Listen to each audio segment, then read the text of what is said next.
Hello and welcome everyone to Forensic Audit Masterclass. In this masterclass, I am going to be teaching you everything practically which is needed to get into forensics. Or if you are thinking to understand and learn कि एक forensic audit होता कैसे है, या अगर आपने कभी career में कभी जीवन में forensic audit किया ही नहीं है, but still sir I wanted to learn forensic audit practically including report drafting, एक रिपोर्ट कैसी बनाई जाती है forensic audit की, वो हमें सिखाइए। तो इस मास्टर क्लास में आपको मैं सिखाने वाला हूं।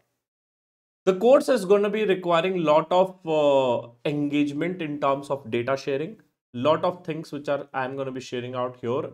We have prepared it out, and this course have been prepared with the help of lot of mentors, right? काफी सारे डायरेक्टर्स, पार्टनर्स और जो लोग फॉरेंसिक में काम कर रहे हैं उनकी मदद से कोर्स बनाया गया है।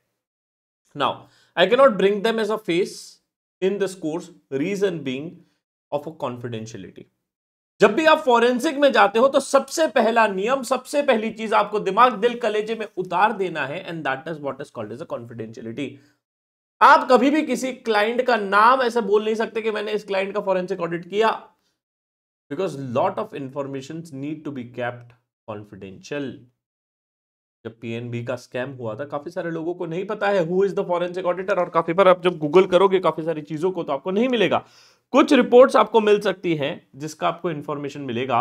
अब सबसे पहली चीज मैंने बोला कि सर चीजें कॉन्फिडेंशियल रहेगी, मतलब क्या? ध्यान से देखिए, this is a forensic report which is prepared by us. मैंने एक डमी रिपोर्ट बनाई है, तो मैं आपको काफी सारी चीजें प्रैक्टिकली सिखाऊंगा, बट ये कुछ डमी डेटा पे रहेगा। मैं किसी क्लाइंट का डेटाबेस नहीं दिखा सकता, राइट? बिकॉज बहुत कॉन्फिडेंशियल होता है, और मैंने काफी सारी चीजें डमी फॉर्मेट में बनाई है, तो आपको बढ़िया से समझने में मदद करेगी।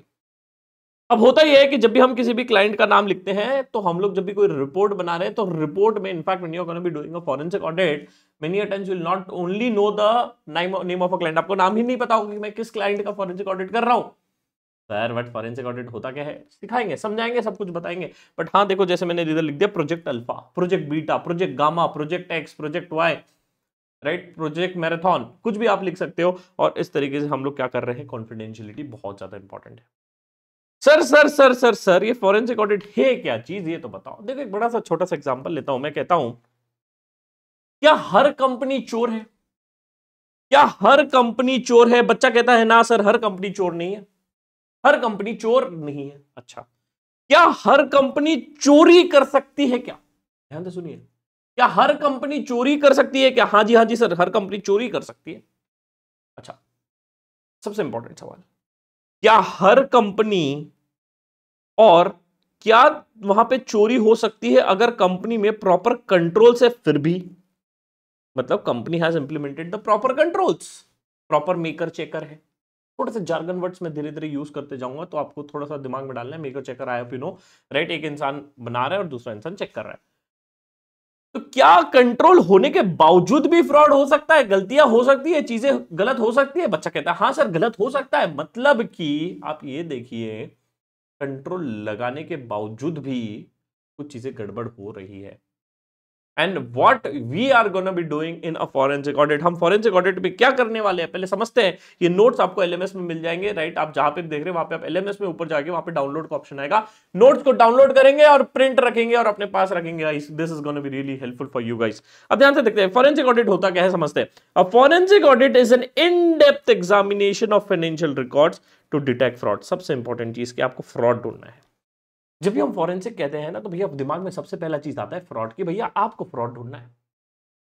अब सर फ्रॉड या तो इंसान डेलिबरेटली करेगा, राइट, या तो इंटेंशनली करेगा। दो तरीके से हो सकता है।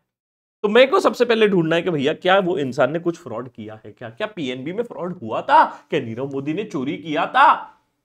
That is one. सेकेंड, वो फ्रॉड के बदले में मुझे कुछ एविडेंस इकट्ठे करने पड़ेंगे कि whether that fraud was awkward. हाँ चलो, मेरे को पता है कि एक फ्रॉड हुआ, एक एम्प्लॉय ने 50 करोड़ रुपए लेके भाग गया। There are lot of cases which I am gonna be sharing you practically with some reports and stuff. आप देखोगे कि यार एक से ऐसे एम्प्लॉयज लोग 20-20 करोड़, 10-10 करोड़ कंपनी से निकाल के लेके भाग जाते हैं, राइट? अब मैंने बोला कि यार इस सीएफओ ने चोरी कर लिया, सीएफओ ने पैसे निकाल लिया। भाई प्रूफ क्या है? Nothing is true unless and until you can gather the evidence. तो सबसे इंपॉर्टेंट काम जब हम केस स्टडीज सॉल्व करेंगे, जब मैं आपको डेटाबेस के थ्रू कराऊंगा, जब आप मैं काफी सारे केस स्टडीज कराऊंगा, जैसे बैंक स्टेटमेंट एनालिसिस। मान लो एक एम्प्लॉय ने पैसा लेके भाग गया, अब आपको शक है कि इस एम्प्लॉय ने चोरी किया। भाई अब प्रूफ तो करके दिखा। एम्प्लॉय बोलेगा देख लो मेरा बैंक स्टेटमेंट, मैंने तो चोरी ही नहीं की। But you should have a very good questioning mind and you are able to think well कि हाँ ये कैसे कैसे लिंक बैठा सकता है, तो वो करना पड़ेगा मुझे, इकट्ठे एविडेंस इकट्ठे करने पड़ेंगे। एंड सबसे important, and support the legal और डिसिप्लिनरी एक्शन। बहुत इंपॉर्टेंट चीज बताने जा रहा हूं, बहुत इंपॉर्टेंट चीज बताने जा रहा हूं यहां पे। रिपोर्ट राइटिंग और ड्राफ्टिंग बहुत इंपॉर्टेंट हो जाती है जब आप फॉरेंसिक में जा रहे हो। क्यों सर? क्योंकि आप जो भी एविडेंस कलेक्ट करने जा रहे हो, जो भी आप चीजें कलेक्ट करने जा रहे हो, is gonna be thought from the perspective of कि क्या मैं इसको कोर्ट में प्रेजेंट कर सकता हूं। जब भी अगर मैं कोई रिपोर्ट ढूंढ रहा हूं, कोई भी चीज ढूंढ रहा हूं, तो मैं ये सोचूंगा कि can I present this in the court of law और नॉट। क्योंकि मान लो एक छोटा सा एग्जांपल लेते हैं यार, एक एम्प्लॉय है, उसने क्या किया, बड़ा शाना एम्प्लॉय था। उसने क्या किया कि जो भी हम गुड्स परचेस करते थे, राइट, 100 रुपए का परचेस होता था, उसने वेंडर के साथ सेटिंग किया कि भाई तू मुझे 120 रुपए का कोटेशन दे, राइट, 100 रुपए का हम लोग माल खरीदते हो, तू हमको 120 में दे, राइट, हम तुमको 120 का पेमेंट कर देंगे, ऊपर के जो पैसे आएंगे 20 रुपए, राइट, उसको हम आधा आधा बांट लेंगे, 10 रुपए तू रख, 10 रुपए मैं रख। ठीक है, अब ये मेरे को मिल गया, भैया फ्रॉड किया एम्प्लॉय ने। और ये करते करते करते टोटल अगर एक्यूमुलेटेड फ्रॉड निकालो तो मान लो 5 करोड़ का फ्रॉड हुआ। अब तुमने क्या करना है, आप फॉरेंसिक ऑडिटर हो, सबसे पहले आपको ढूंढना है कि क्या भैया ये फ्रॉड हुआ है। नंबर 1, ये मैं प्रैक्टिकली सिखाऊंगा डेटा के साथ, मजा आ जाएगा, मजा आ जाएगा आपको। देन हम लोग इसके एविडेंस गैदर करेंगे कि भैया कैसे फ्रॉड हुआ, कुछ मेल्स गैदर करेंगे, कुछ कोटेशन इकट्ठे करेंगे कि हाँ भाई देखो इसने कोटेशन नहीं लिया, या कोटेशन लिया भी तो वो रिलेटेड पार्टी से लिया, या देखो वो मैनिपुलेटेड थे काफी ज्यादा, या जिस वेंडर से लेता था उसको बोल देता था कि थोड़े कम का कर दे, ऐसा कर दे, right, which is there. And उसके एविडेंसेस ऐसे हम कलेक्ट करेंगे ताकि वो एक लीगल सिस्टम में काम आए। Sir sir sir sir sir ये तो हो गया कि हम इस फॉरेंसिक में क्या होता है, थोड़ा बहुत आइडिया आ गया। बट सर मुझे एक चीज बताइए कि लोग फ्रॉड करते क्यों हैं, लोग फ्रॉड क्यों करते हैं? अब now this is gonna be there, I am gonna be showing you everything practically. This is a very good report which is shared by KPMG. हर वो चीज जो सेशन में दिखाया जाएगा, लेक्चर में दिखाया जाएगा, अपन बिलीव करते भी प्रैक्टिकली सिखाओ लोगों को। शानदार तरीके से सब कुछ प्रैक्टिकली सिखाएंगे। जो चीजें बोलूंगा इज्जत से पढ़ोगे तो ये आपको काम में आएगा जीवन में, और you will be able to get and clear it out in interviews में। लिख के दे सकता हूं, लिख के दे सकता हूं कि अगर आपने मेरा सेशन इज्जत से किया, whatever I am saying it to you in my notes and whatever I am teaching you practically, अगर आपने वो शिद्दत से कर लिया, if you do it very properly out, किसी के माई के लाल में दम नहीं है, no one have a guts to reject you in interviews. क्योंकि इस लेवल का प्रैक्टिकल नॉलेज आपको 3-4 साल करने के बाद आएगा, जो आज हम आपको इस मास्टर क्लास में दे रहे हैं। ठीक है, तो थोड़ा इज्जत से पढ़ेंगे, ध्यान से देखते हैं। केपीएमजी का फॉरेंसिक रिपोर्ट है, जहां पे they have prepared a report which is related to automotive and industrial manufacturing sector. मेरे को कुछ इंपॉर्टेंट चीजें इसमें से दिखाना है। ये रिपोर्ट आप सभी को पढ़ना है, ये लेक्चर नंबर 1 के अंदर आपको मिल जाएगा। मैं दिखाऊंगा at the end of the session आपको कहां पे कैसे चीजें दिखेगी। अब इन्होंने सर्वे किया था, बहुत शानदार सर्वे किया था, सबसे पहला सर्वे किया था उन्होंने। सर्वे में कुछ फाइंडिंग्स निकाले और सबसे पहला फाइंडिंग मैं आपको दिखाना चाहता हूं, ये the overriding motivation of fraudster, कि जो फ्रॉड कर रहा है, जो चोरी कर रहा है, वो क्यों कर रहा है। सबसे पहले उसको कुछ पर्सनल बेनिफिट होगा, पर्सनल गेन होगा, भैया पैसे मिलेंगे। दूसरा, फैमिली और peer pressure. Generally I have seen this out कि there is lot of family pressure यार, कि उसने कार ले लिया, हमने कार नहीं लिया, हमें भी लेना है। बीवी बोल रही है कि यार घर ले लिया, हमको भी घर लेना है। Next, the challenge to beat the system, होता है कि यार हमारा सिस्टम बेस्ट है, हमारा सिस्टम बेस्ट है, दिखाते हैं तो थोड़ा सा ईगो में ले लेते हैं employees. And life style and habit, देखा कि उसने मर्सिडीज ले लिया, मुझे भी लेना है। तो this are the reasons why the fraudsters are majorly doing the fraud. First reason is personal gain, खुद का फायदा होगा यार। अब that is why it is done. अब सबसे शानदार चीज, कौन से लेवल ऑफ एम्प्लॉइज फ्रॉड ज्यादा करते हैं? आप फॉरेंसिक ऑडिटर हो, इस सेशन को देख रहे हो तो एटीट्यूड में बैठे बिकॉज आप फॉरेंसिक ऑडिटर हो। साथ साथ में नोट्स बनाते रहे, मैंने नोट्स तो दिए हैं, थोड़ा थोड़े नोट्स बनाते रहे, तो आपको क्या इंटरव्यू में ये सब हेल्प करेगा। You can use this out when you see this, बहुत शानदार रहेगा। जूनियर लेवल जो नया नया है, बेचारे को तो सिस्टम प्रोसेस पता ही नहीं है, ध्यान से देखेंगे। जूनियर जो बंदा आया है, right, generally 0 to 3 years I will consider as junior. वो बेचारा नया नया आया, उसको तो पता ही नहीं है प्रोसेस क्या है, सिस्टम्स क्या है। जनरली फ्रॉड होता है मिड लेवल मैनेजमेंट के द्वारा। क्यों? क्योंकि इसे पूरे सिस्टम्स पता है, इसको पूरे प्रोसेसेस पता है, इसको पता है कि किसके पास क्या अथॉरिटी है। तो ये क्या करेगा, थोड़ा सा शाणापंती करेगा और बोलेगा चलो जुगाड़ जमाते। And what they are gonna be doing, इनको सीनियर मैनेजमेंट को क्या होता है, जनरली ट्रस्ट होता है यार मेरा बंदा है, देख लेगा, right, I have a trust on him, right. यार तो पेमेंट निकाल दे, पेमेंट निकाल दे। There lot of cases which are there जहां पे प्रोक्योरमेंट साइड अगर मैं आता हूं तो आप देखोगे प्रोक्योरमेंट मतलब परचेस साइड में सबसे ज्यादा फ्रॉड होते हैं, सबसे ज्यादा फ्रॉड परचेस साइड में होते हैं। क्यों होते हैं, कैसे होते हैं, समझाऊंगा अभी। बट सबसे ज्यादा मिड लेवल वाले कर रहे हैं, which is somewhere between 6 to 10 odd years वाले, एंड सीनियर पे जब आ जाते हो तो सबकी नजर आप पे रहती है, right, in you are gonna be responsible for the same. ठीक है, तो सर ये तो हो गया कि ये लोग फ्रॉड करेंगे। अब सर किस प्रकार के फ्रॉड्स होते हैं, सबसे ज्यादा केसेस किस में ज्यादा पाए जाते हैं? सबसे ज्यादा केसेस होते हैं प्रोक्योरमेंट साइड। प्रोक्योरमेंट का मतलब होता है परचेस साइड। क्यों? क्योंकि यहां से आपको पेमेंट रिलीज करना है। सबसे ज्यादा पावर अगर कंपनी में फाइनेंस में होती है तो वो होती है प्रोक्योरमेंट वाले के पास। क्यों? सिंपल सी बात है, मान लो कंपनी ने डिसाइड किया कि मुझे हर एम्प्लॉय को आईफोन गिफ्ट करना है। अब आईफोन गिफ्ट करना है तो क्या होगा, वो परचेस ऑर्डर डालेंगे, राइट, उनको परचेस माल खरीदना है। अब वो क्या करेगा, बोलेगा कि देख भाई मेरे को है ना, तू आईफोन 1 लाख रुपए में दे दे, मार्केट रेट भले ही 95 का है, तो मुझे 1 लाख में दे, मैं तेरा परचेस ऑर्डर अप्रूव कर दूंगा, मैं तेरे से ही खरीदूंगा, बट जो ऊपर की कमाई रहेगी वो तेरे को मेरे को देना पड़ेगा। तो क्या हो गया, प्रोक्योरमेंट के पास क्या है, पावर है, पैसा देने का, राइट। तो यहाँ पे ज्यादातर ये लोग फ्रॉड कर देते हैं। सेल्स में थोड़ा से फ्रॉड कम होने के चांसेस होते हैं because of the reason that कि वहां पे आपको पैसा आ रहा है, राइट, यहाँ पे पैसा जा रहा है। तो यहाँ पे क्या होता है कि हर एक इंसान को बिजनेस चाहिए, हर एक इंसान को बिजनेस चाहिए, तो यार वो बोलेगा कि सर मेरे से सेल्स करवा दो, मेरा सेल करवा दो, तो आपके पास हाथ पाव जोड़ेगा, आप बोलेगा तेरे को मैं सेल्स दूंगा, तेरे को धंधा दूंगा, मेरा बिजनेस दूंगा, राइट, मैं तेरे से माल खरीदूंगा जब मुझे तू XYZ चीजें देगा।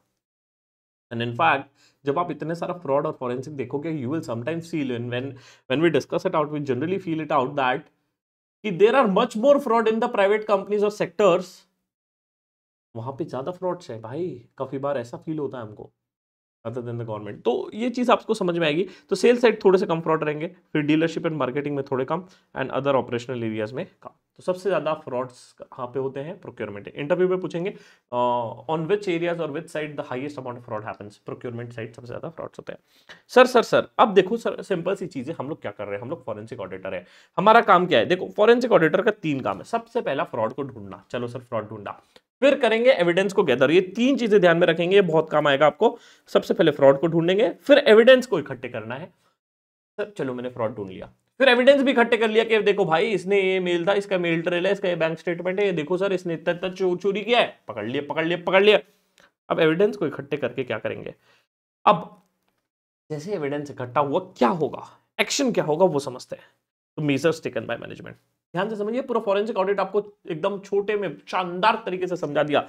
या तो हम उस एम्प्लॉय को बोलेंगे चल निकल, कल से आना मत, कल से आना मत, है ना। सबसे पहले या तो एक्शन, 60% ऑफ द केसेस में हम उसको निकाल देंगे, 25% ऑफ द केसेस में रिकवरी होती है। सर रिकवरी इतनी कम क्यों होती है? रिकवरी इतनी कम क्यों होती है? क्योंकि क्या होता है कि मान लो कोई चोरी करता है ना, तो वो पैसे को कभी भी संभाल के नहीं रखेगा। आप समझ रहे हो क्या? आपने काफी सारी मूवीज वगैरह देखा होगा, तो क्या करता है, जामतारा देखा होगा, पैसा आया ट्रांसफर कर दिया, यूज कर दिया, कैश में निकाल लिया, बोले है ही नहीं मेरे पास, क्या कर रहे हैं। और 15% ऑफ द केसेस में termination and legal proceeding. Sir तो लीगल प्रोसीडिंग इतनी कम होती है? हाँ जी हाँ जी हाँ। अब सर रिकवरी कम क्यों होती है? क्योंकि वो एम्प्लॉय यूज कर लेगा। सर मैंने मान लो मैंने फ्रॉड किया और मैंने क्या किया, मेरा लोन रिपेमेंट कर दिया, ठीक है, मैंने क्या किया, ध्यान से देखते हैं, बहुत शानदार केस केस लेता हूं। एक एम्प्लॉय था, उसने बहुत सारा फ्रॉड किया, कंपनी से पैसे निकालता था, मतलब कंपनी को जब पेमेंट होता था तब वो वेंडर से एक्स्ट्रा जो सरप्लस 5,000 10,000 रहता था वो ले लेता था। फिर वो अपने बैंक स्टेटमेंट बैंक में डिपॉजिट करवाता था, कैश डिपॉजिट, और उस कैश डिपॉजिट के थ्रू वो क्या करता था, लोन रिपे कर देता था। अर्ली लोन रिपेमेंट हो गया। अब कंपनी बोलती कि हमें आपसे रिकवरी करना है, बोलते सर मेरे पास है ही नहीं, मेरे पास जो पैसा था वो तो मैंने रिपे कर दिया लोन उससे, काय का रिकवरी? तो रिकवरी केसेस कम होंगे। अच्छा, अब क्या होता है कि सर आप मेरे को ये बताओ कि सर हर केस में फिर लीगल प्रोसीडिंग क्यों नहीं कर देते? देखो भाई एक चीज समझो, there are lot of companies which I cannot tell you out, but when I was reading the forensic report of all those companies, कम से कम मैंने 30 से 40 कंपनी की फोरेंसिक रिपोर्ट पढ़ी है जब मैं कोर्स बना रहा था। तो मैंने एक चीज नोटिस की कि काफी सारी ऐसी ऐसी कंपनीज है जहां जहां फ्रॉड हो रहा है ना, आप कभी सोच ही नहीं सकते, वो बताया ही नहीं जा रहा है लोगों को, वो छुपा के ऐसे सुमड़ी में निकाल देते, बोले नहीं दिखाना है, कहीं नहीं पता पड़ना चाहिए। उसको क्या कहते हैं, शुगर कोटिंग कर देते एकदम, you will not be able to see it out. Reason being, say for example मान लो कोई लिस्टेड कंपनी है और उसमें पता पड़ा कि भाई कोई फ्रॉड हो रहा है, तो इन्वेस्टर का पूरा ट्रस्ट खत्म हो जाएगा। पैसा नहीं आएगा, बैंक लोन नहीं देगा, तो lot of things are gonna be happening, company का ब्रांड इमेज पूरा खराब हो जाएगा, फाउंडर्स का इमेज खराब हो जाएगा। तो क्या होता है, काफी बार फ्रॉड होता भी है ना, तो दिखाया नहीं जाता है। छोटा सा एग्जांपल लेते हैं, मान लो रिलायंस में, राइट, एक घर के बंदे ने ही चोरी कर ली। पॉसिबल, बिल्कुल पॉसिबल है सर। हो सकता है कि यार किसी के अरमान बड़े हो गए, उसने घर के एम्प्लॉय ने चोरी कर ली। मैंने फॉरेंसिक ऑडिट बिठाया पता करने के लिए, मुकेश अंबानी ने बोला कि चलो फॉरेंसिक ऑडिट करो, और बाद में पता पड़ा यार ये तो घर का ही आदमी है, तो क्या रिपोर्ट में डिक्लेयर होगा? नहीं होगा, राइट। सब एकदम सेटल कर लेंगे, इसलिए काफी बार सबको बोला नहीं जाता कि छोड़ के जाओ, तो धमकी दे देंगे, देख भाई ऐसे ऐसे मत कर, right. That is really really important which is there. तो आपको ये चीज समझना पड़ेगा कि कुछ बार टर्मिनेशन होगा, कहीं पे रिकवरी होगा, कहीं पे बोला जाएगा छोड़ने के लिए, but you need to be smart enough to understand and gather the evidence in such a way that कि भाई वो लीगल कोर्ट में काम आए। देखो आपको क्या होता है जब आप ये देखते हो ना, एक डाउन साइड होगा फॉरेंसिक ऑडिट का, वो ये हो जाता है कि यार आप इतनी मेहनत करते हो और उसके बाद भी काफी बार मैनेजमेंट कोई एक्शन नहीं लेगा, बोलेगा नहीं नहीं हमको ऐसी रिपोर्ट नहीं चाहिए, हमको सीधी सादी रिपोर्ट दे दो। अब सर तो मेरे को एक चीज बताओ, ये फ्रॉड हुआ और आपने बोला कि ऐसे मोटिवेशन होता है फ्रॉडस्टर का, तो ये पता कैसे पड़ेगा यार? Who will tell that a forensic fraud is happening in? कौन बताएगा सर एक फ्रॉड हो रहा है? जनरली बहुत ही शानदार चीज है, एक चीज मैंने आपको बता रहा हूं, जनरली एम्प्लॉयज या इन हाउस पीपल ही जनरली बताते हैं कि भैया फ्रॉड हुआ है ना। जनरली इन हाउस एम्प्लॉयज ही बताएंगे जहां पे फ्रॉड हुआ है। सर कैसे बताएंगे? There is a process which is called as whistle blower mechanism. मैं आपको दिखाता हूं, ये विसल ब्लोअर है, रिलायंस का विसल ब्लोअर मैकेनिज्म है, ठीक है। एक रिलायंस का, हर एक कंपनी का विसल ब्लोअर रहेगा विच इज देयर। आपको मैं दिखा भी देता हूँ प्रैक्टिकली, अभी वेबसाइट पे जाके आप किसी भी कंपनी के जाइए, लिस्टेड कंपनी में जाइए और उसका लिखिए Reliance whistle blower, Tata whistle blower, XYZ company का विसल ब्लोअर, और हर एक कंपनी का आपको एक विसल ब्लोअर पॉलिसी मिलेगा, जहाँ पे they will just mention that how you can report the fraud, right. अगर कोई आपको फ्रॉड मिल रहा है तो आप कहाँ कहाँ रिपोर्ट कर सकते हो, या तो आप इस मेल आईडी पे डाल दो, इस नंबर पे कॉल कर दो, या तो इस पे लेटर भेज दो, राइट, या तो यहाँ मेल कर दो और इधर आप लेटर भेज दो ना। क्यों होता है? अरे आप देखोगे, I will tell you out, एक लेटर ऐसे ऐसे मतलब हाथ से लिखा हुआ पर्ची भेज दिया किसी ने, सर क्यों लेटर क्यों रखा है?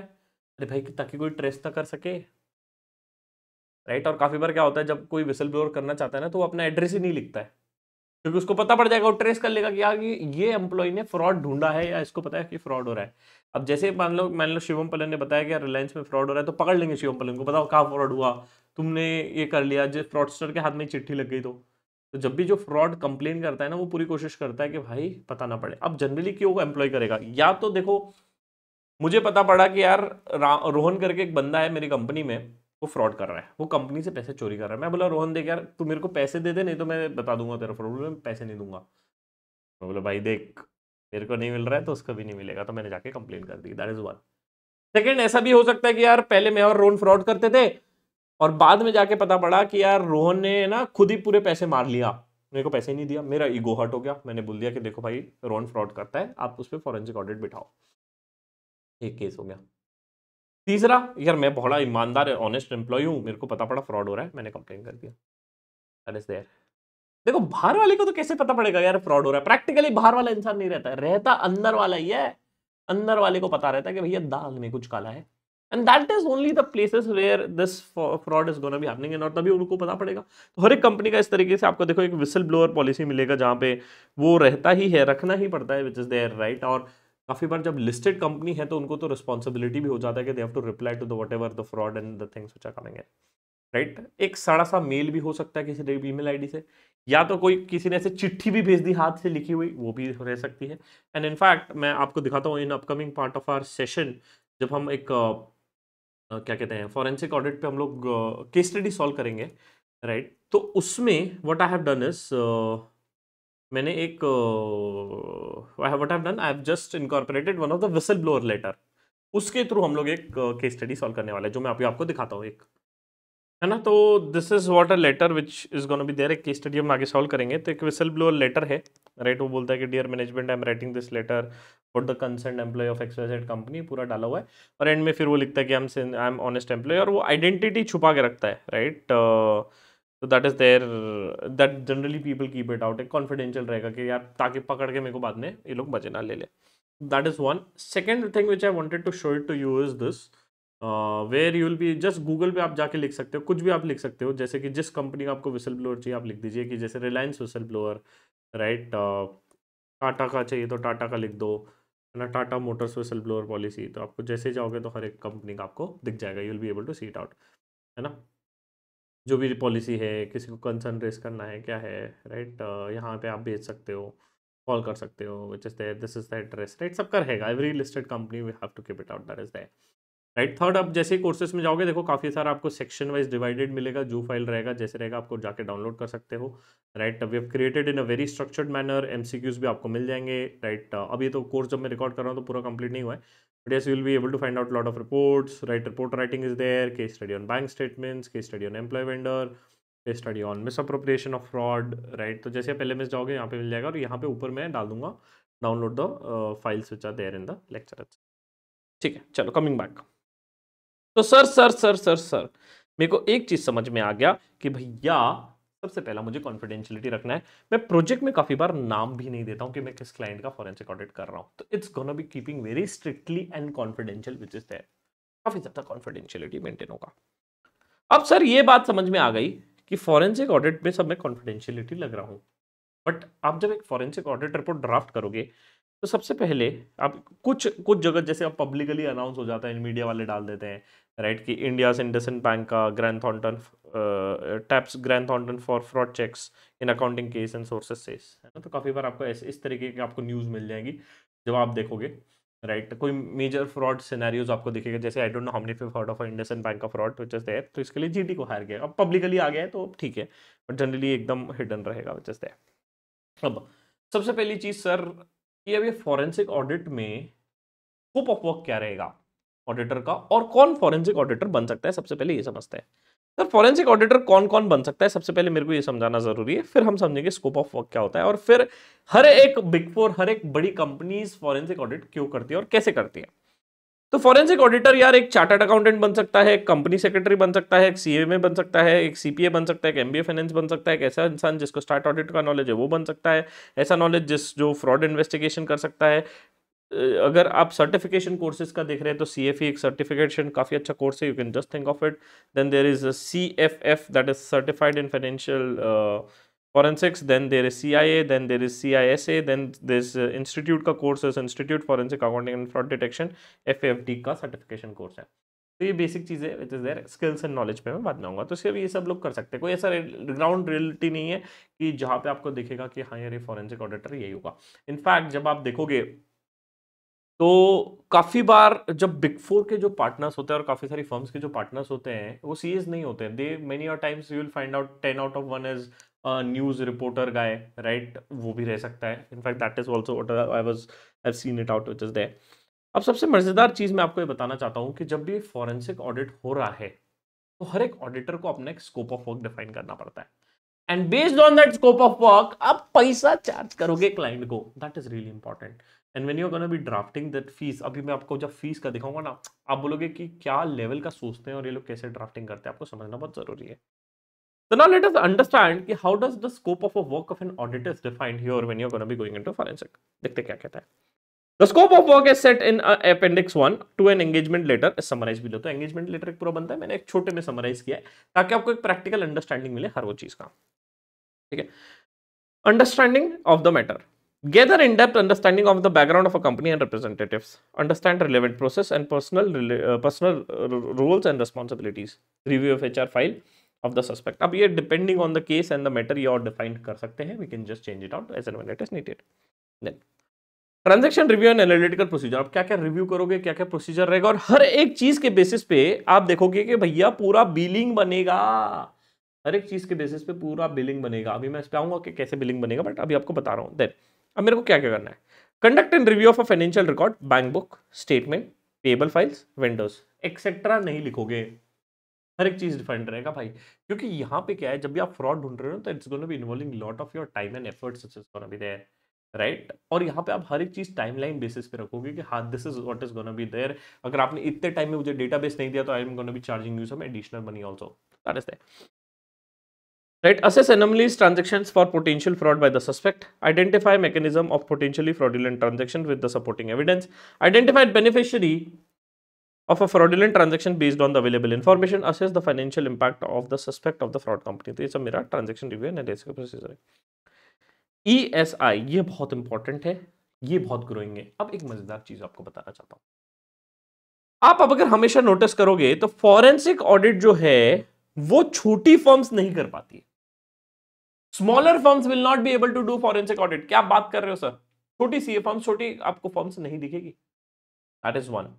सर क्यों सर, ऐसा क्यों? क्योंकि because of ESI, electronically storeyed information. और जब हम लोग को ऑडिट करना पड़ता है फॉरेंसिक ऑडिट का, इधर मैं आपको ESI का छोटा सा ब्रीफ दिखाना चाहता हूं, which is there. What is ESI? ESI review and digital evidence gathering. अब होता क्या है, every data, every information is stored in a digital manner in today's era. हाँ जी सर. और ये जब डिजिटल डेटा और इंफॉर्मेशन स्टोर्ड होता है तो जनरली मान लो मेरे को पता पड़ा कि मोहनलाल एक कंपनी का एम्प्लॉय है जिसने फ्रॉड किया है, तो मैं क्या करूंगा, उसके पूरे लैपटॉप को इमेज करवा दूंगा या क्लोन करवा दूंगा, या उसको बोलूंगा कि उसका जो भी डेटाबेस है मुझे दे दो पूरा. अब उसका डेटाबेस जो आएगा, ऐसे 10 एम्प्लॉय का डेटाबेस आपका आ गया. अब ध्यान से देखिए, 10 लैपटॉप का डेटाबेस आपके पास है. अब उस पर आपको ऑडिट करना है, तो क्या मेरे लैपटॉप पे पेन ड्राइव डाल के ऐसे करूंगा तो क्या नहीं होगा? रे भाई, तुम्हारा लैपटॉप जेल ही नहीं पाएगा. What you need a software. You need to invest very heavily in the softwares. अब इस पे है ना एक सेपरेटली अलग से मैं सेशन लूंगा, कौन सा सॉफ्टवेयर किस चीज के लिए अच्छा है, क्या चीजें आपको करना चाहिए, that is there. But this are the commonly tools. जैसे इस पे मैं एक अलग से सेशन लूंगा छोटा सा, कि रिलेटिविटी को आप कैसे यूज कर सकते हो, राइट. आप कैसे मेल को कैसे सर्च कर सकते हो. यार एक एम्प्लॉय के 50,000 मेल है, 50,000 मेल. वो एम्प्लॉय इस कंपनी में 15 साल से है, 50,000 ईमेल है. अरे भाई, उस 50,000 ईमेल में मेरे को कीवर्ड्स ढूंढने हैं, मुझे कीवर्ड्स ढूंढने पड़ेंगे ताकि मेरे को पता पड़े कि उसने फ्रॉड कैसे किया, उसको समराइज करना पड़ेगा, ढूंढना पड़ेगा. तो इसलिए हमें क्या चाहिए? Electronically storage information review has become an essential in tracing a digital fraud threats. It involves जो कॉमनली टूल्स है वो. अब ये टूल्स पे हम डेफिनेटली आगे डिस्कस करेंगे, बट इसमें बहुत ज्यादा इन्वेस्टमेंट्स होते हैं. कुछ software will cost around 25,000, 30,000, 50,000, right. 1 लाख rupees, 15 lakh rupees, 25 lakh rupees, इतना तक भी जाता है भाई. इतना महंगा सॉफ्टवेयर होता है, और ये छोटी फर्म फिर इन्वेस्ट कर नहीं पाती है. And that is why they are not able to do a forensic audit. उसी फर्म्स या उसी कंपनीज या वही लोग कर पाएंगे जिसके पास टेक्नोलॉजी स्ट्रांग है. जिसका नहीं है वो बोलेगा इल्ले इल्ले, नहीं कर पाएगा भाई. तो तुम नहीं कर पाओगे. तो सबसे इंपॉर्टेंट हो जाता है जब हम फॉरेंसिक का डिफाइन कर रहे हैं, तो इलेक्ट्रॉनिकली स्टोरेज इंफॉर्मेशन. अब ध्यान से सुनिए, जब भी कोई बिग फोर बोलेगा कि भैया मेरे को फॉरेंसिक ऑडिटर हायर करो, मान लेते हैं, छोटा सा एग्जांपल लेते हैं, उबर में फ्रॉड हो गया. उबर पे कुछ तो फ्रॉड हुआ है ना. अब उबर को चाहिए कि यार कोई एक फॉरेंसिक ऑडिटर को हायर करता हूं, तो ऐसे किसी को मुंह उठा के हायर कर लेगा क्या EY को? बोले EY आ जा तो मैं तेरे को हायर करता हूं. नहीं यार, वो बोलेगा तू अपना चल प्रपोजल भेज. PwC को बोलेगा चल अपना प्रपोजल भेज. अब PwC थोड़ी बोल सकता है कि देख मैंने ओला का फ्रॉड ढूंढा था तो तू मुझे भी हायर कर ले. नहीं बोल सकता. But what they can say it out. मैं आपको दिखाता हूं कैसे पिच डॉक्यूमेंट बनाए जाते हैं. ये आपको समझना पड़ेगा कि क्या क्या सर्विसेज ऑफर किए जाते हैं. ये सब पब्लिक सोर्सेज से उठा है, इसलिए मैं आपको दिखा सकता हूं, राइट. जो पब्लिक सोर्सेज से नहीं है तो वो सब मैंने खुद से मैनुअली बनाई है, हमारी टीम ने बनाई है, हमारे जो मेंटर्स है उन्होंने बनाया, और पूरी चीज हमने आपके लिए प्रैक्टिकल कोशिश की है कि आपको जितना प्रैक्टिकली दिखा सके, समझा सके, वो देखते हैं. अब देखो, PwC पिच कर रहा है क्लाइंट को कि आप मेरा फॉरेंसिक ऑडिट ले ले भाई, ले ले, तू मेरे से ही ले ले, किसी और के पास मत जा. तो PwC क्या बोलेगा? व्हाट वी कैन हेल्प, है ना. तो बढ़िया से बताएगा. देखो, सबसे पहले बोलेगा कि हमने, राइट, एंगेजमेंट एक्सपीरियंस और 2500 एंगेजमेंट में 2,500 लोगों के फॉरेंसिक ऑडिट किया है. Partner with 100+ persons in the forensic engagement. अब सबसे मजेदार चीज तुमको बताता हूं. पहले ही लेक्चर में आपको इतना सारा नॉलेज मिल जाएगा कि आप बोलोगे सर मजा आ गया, मजा आ गया. ठीक है. अब बोलता है कि partner with 100+ person years of experience. This generally क्या होता है, काफी बार जब हम फॉरेंसिक ऑडिट करने जाते हैं तो कुछ क्लाइंट्स, कुछ कंपनीज और कुछ फर्म्स बोलती हैं कि जैसे फॉर एग्जांपल उबर बोलेगा कि यार देखो यार, मैं तुमको हायर तो कर रहा हूं, but you give me the list of best people you have for a forensic audit who is gonna be handling it out. तो काफी बार क्या होता है, यहाँ उल्टा होता है. यहाँ बोलेगा कि देखो हमारे पास सर 10 ऐसे अच्छे एम्प्लॉइज हैं, इसमें से आप बताइए कि आपको किस एम्प्लॉय के साथ फॉरेंसिक ऑडिट क्लोज करना है. तो ये चीज भी काफी बार हो जाती है कि भैया जो अपॉइंट कर रहा है, मान लो उबर से बंदा अपॉइंट कर रहा है कि आज PwC को अपॉइंट करते हैं, PwC में जो मोहनलाल है उसको अपन हायर करते हैं कि वो मेरा फॉरेंसिक ऑडिट करेगा. ठीक है. तो दैट इज देयर, और उसमें बहुत ज्यादा कॉन्फिडेंशियलिटी होती है. सबसे मजेदार चीज, सर मान लो फॉरेंसिक ऑडिट चालू हुआ, तो क्या क्लाइंट प्लेस पे आप जाओगे और बोलोगे लोगों को, देख फॉरेंसिक ऑडिट चल रहा है, आजा आजा, इस एम्प्लॉय पे शौक है, चल आजा आजा, ऐसा करेंगे नहीं। 90% ऑफ द केसेस में अगर आप कंपनी में जा रहे हो, 90% ऑफ द केसेस में आप ऑफिस पे ही बैठे रहते हो, ऑफिस में बैठे रहते हो, और आपको जो भी डेटाबेस चाहिए होता है आप अपने हेड को बताते हो, जिसने भी आपको अपॉइंट किया है या उसके नीचे जो ट्रस्ट वर्दी बंदा है। आप देखो ये क्या है, बहुत ट्रस्ट का काम है, आप इधर उधर नहीं कर सकते। मान लो कि सीएफओ को पता पड़ा और सीईओ को पता पड़ा कि फ्रॉड हो रहा है, मिडिल वाले फ्रॉड कर रहे हैं। अब जैसे सीएफओ सीईओ को पता पड़ा, उसने अगर मान लो गलती से भी किसी नीचे वाले को बताया तो फ्रॉड करना बंद कर देगा, वो रिजाइन करके निकल जाएगा। ऐसा हो सकता है, बिल्कुल हो सकता है। तो ये लोग को कॉन्फिडेंशियल रखना पड़ेगा, कुछ ऐसे लोगों को ढूंढना पड़ेगा कि यार चलो इन पे पूरा भरोसा है कि फ्रॉड नहीं कर सकते, तो बड़ा कॉन्फिडेंशियल हो गया। दूसरा, अब ये जब डेटा दे रहे, मान लो मैंने बोला कि यार रोहित करके बंदा उसने फ्रॉड किया है, तो रोहित का पूरा मुझे डेटाबेस दो, उसका ईमेल दो, उसका जो बैकअप है वो दो, ठीक है। मेरे को शक हुआ तो उसने डेटाबेस दिया, तो जब डेटाबेस मुझे निकाल के देंगे तो यार मैं बार बार थोड़ी क्लाइंट पेज जाऊंगा, क्लाइंट पेज पे जाऊंगा तो लोग देखेंगे यार ये तो सीएम वाला शिवम आ रहा है, भाई कुछ तो गड़बड़ है, कुछ तो गड़बड़ है। अच्छा, तो आप जाते भी हो ना तो आप अपने आप को रिप्रेजेंट करते हो एज अ इंटरनल ऑडिटर, ध्यान रखिएगा। जाते भी हो तो अब मैं बोलूंगा कि भैया देख मैं इंटरनल ऑडिट के लिए आया हूं, फॉरेंसिक ऑडिट बोल दिया ना, लोगों को शक हो जाएगा, छोड़ के निकलने भाग जाएंगे, फिर ना रिकवरी होगी ना कुछ होगा, फिर कहां ढूंढते रहोगे यार, है ना। अगर तुम्हारे पास है तो उसको डरा धमका सकते हो भाई, तो दैट इज रियली इंपॉर्टेंट, है ना। तो आप काफी बार क्लाइंट प्लेस नहीं जाते हो, दैट इज वन। जाते भी हो तो आप बोलते हो कि मैं इंटरनल ऑडिटर हूं, पूरा प्रोसेस समझेंगे कि एक प्रोसेस कैसा होता है फॉरेंसिक ऑडिट का, व्हिच इज देयर। बट हाँ, ये चीज आपके लिए बहुत इंपॉर्टेंट है, आपको समझना बहुत अनिवार्य है कि भैया चलो अब देखो हमने इतने सारे ऑडिट किए हैं, हैंडल कॉम्प्लेक्स इन्वेस्टिगेशन। अब यहाँ पे क्या करेंगे लोग, नीचे नीचे बोलेंगे हमने इस क्लाइंट का ऐसा ऐसा किया, इस सेक्टर में ऐसा ऐसा काम किया, ये हमको फाइंडिंग मिली है, वो चीज बहुत इंपॉर्टेंट है। हमने 350+ प्रोफेशनल्स हमारे है across offices which is there, right. अब मैं बता रहा था देखो टेक्नोलॉजी से डिस्कशन चालू होता तो हमारे पास ये सॉफ्टवेयर हम लोग यूज करते हैं। हर एक क्लाइंट बोलेगा, केपीएमजी भी बोलेगा, पीडब्ल्यूसी भी बोलेगा। देखो मैं केपीएमजी का भी साथ साथ में खोल लेता हूँ, ये पीडब्ल्यूसी का था, अब केपीएमजी का भी खोल लेते हैं, है ना। हमारी कैपेबिलिटी क्या है, और हाँ देखो फॉरेंसिक टेक्नोलॉजी बेस्ड है, दिख रहा है आपको। इसलिए मैंने बोला कि छोटी फर्म के लिए बड़ी मुश्किल है यार, मुश्किल है मेरे लिए, मेरे पास पैसा ही नहीं है, तो इसलिए छोटी फर्म नहीं कर पाती, बड़ी फर्म कर लेती है बिकॉज टेक्नोलॉजी। और आपको जब हर एक के पिच डेक में दिखेगा कि हमारे पास ये टेक्नोलॉजी है, टेक्नोलॉजी है, टेक्नोलॉजी है, टेक्नोलॉजी है, तो चमकाते हैं भाई कि हमारे पास ये टेक्नोलॉजी है। इसके साथ साथ मैं है ना आपको बता रहा था कि अब जैसे इसको पीडब्ल्यूसी को है ना, केपीएमजी को कन्विंस करना है कि चल तू आजा मेरे से ही हायर कर, मेरे को ही पैसा दे। पैसा घेड़ा मिलता है फॉरेंसिक ऑडिट में, कैसे मिलता है वो भी समझेंगे। बट अब देखो यार केपीएमजी कैसे अब उसको बोलेगा, देख मेरे है ना इस सेक्टर्स में काम किया, select credentials, oil and gas में मैंने काम किया है। कैसे काम किया है, KPMG was appointed by leading international law firm. Law firm कैसे आ गई सर, अब ध्यान से देखेंगे। फॉरेंसिक ऑडिट का एंड आउटकम क्या है, जो हमने थोड़ी देर पहले रिपोर्ट में समझा। सर क्या समझा आपने रिपोर्ट में, भाई फॉरेंसिक ऑडिट का एंड आउटकम मेरे को दिखा, या तो मैं एम्प्लॉय को बोलूंगा कि चल निकल निकाल निकाल, दूसरा उससे पैसा रिकवरी करूंगा, और तीसरा लीगल केस फाइल करूंगा। अच्छा, काफी बार जो होता है फॉरेंसिक ऑडिटर जो, और काफी सारी चीजें होने लगी है कि काफी सारी लॉ फर्म्स फॉरेंसिक ऑडिट करती है। क्यों, पैसा फॉरेंसिक में तो है ही, बट पैसा असली पैसा है लिटिगेशन में। छोटा सा एग्जांपल लेते हैं, रोहित करके बंदा है, उसने 50 करोड़ रुपए कंपनी के लेके भाग गए। हमने ढूंढ के पता किया, क्या पता किया, फॉरेंसिक ऑडिट क्या होता है भाई, सबसे पहले फॉरेंसिक ऑडिट में हमने फ्रॉड ढूंढा, रोहित ने किया, एविडेंस इकट्ठी किए, मेल है, प्रूफ है, सब कुछ इकट्ठे किए, और ऐसे इकट्ठी किए कि वो सपोर्ट कर सके लीगल सिस्टम में। हाँ जी सर, तो अब मेरे को पता पड़ गया कि भैया रोहित ने फ्रॉड किया 50 करोड़ का। मेरी फॉरेंसिक ऑडिट की फीस थी 1 करोड़ रुपए, 1 करोड़ रुपए डाले रोहित से, 50 ये हो गया। अब रोहित को बोले पैसा दे दे, रोहित बोले नहीं दूंगा, जो बनता है कर लो। रोहित ने बोला जो बनता है कर लो, नहीं दूंगा। आप करोगे legal case file, legal case वाला बोलेगा कि देखो भाई 5 करोड़ रुपए लूंगा, कोशिश करूंगा 50 करोड़ रिकवर करवा दो। पैसा किस में है, लीगल में है। तो काफी बार आप देखोगे कि लॉ फर्म्स हायर कर लेती है। लॉ फर्म ने केपीएमजी को क्यों हायर किया, लॉ फर्म ने केपीएमजी को क्यों हायर किया, फॉरेंसिक तू कर, 1 करोड़ तू कमा, 5 करोड़ हम कमाएंगे। अयो जी, this is how it is. बड़े शाने होते भाई, दुनिया है, पैसा बहुत है फॉरेंसिक में, बट रिस्क भी है। सर क्या फॉरेंसिक में रिस्क रहेगा? हाँ जी, हाँ जी। क्यों रिस्क रहेगा? अब एक और शानदार चीज आपको समझा देता हूं, जिससे आपको सुन के समझ के मजा आ भी जाएगा, मजा है ना। बहुत शानदार और इंपॉर्टेंट चीज आपको मैं बता रहा हूं। This is a 6 steps process of forensic. मेरे को एक सेकंड बस ढूंढना पड़ेगा नोट्स में, मुझे एक सेकंड दीजिए। और आपको पसंद आ रहा है तो यार अपने दोस्तों को भी बोलिए कि फॉरेंसिक ऑडिट का कोर्स कर, प्रैक्टिकली चीजों को सीख। अभी तो पहला सेशन है, पहला लेक्चर है, इसमें आप बहुत सारा चीजें सीख जाओगे।